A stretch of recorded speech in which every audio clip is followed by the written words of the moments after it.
Labas, aš Paulius ir šiandien trumpai pristatysiu, kodėl Alfa erdvėje esame sukūrę namų darbų pagalbos modulį.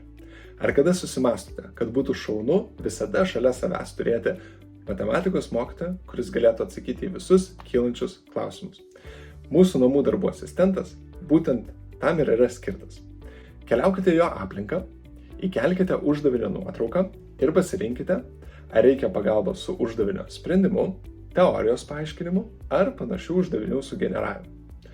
Jeigu įkėlus uždavinį kažkuris tarpinis sprendimo žingsnis nėra aiškus, galite spausti mygtuką kodėl ir gauti išsamesnį sprendimo dalies paaiškinimą.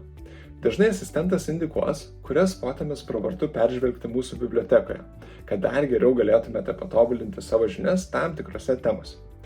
Naudodamiesi asistentu galėsite ne tik įkelti turimus uždavinius, bet ir išsiaiškinti neaiškius teorinius matematinius klausimus. Įsigijus narystę, asistento pagalba yra prieinama ir vieno uždavinio lygmenyje, sprendžiant užduotis visoje Alfa erdvės mokymosi platformoje. Tad kviečiu nieko nelaukti, įsigyti Alfa erdvės narystę ir naudotis asistentu neribotai.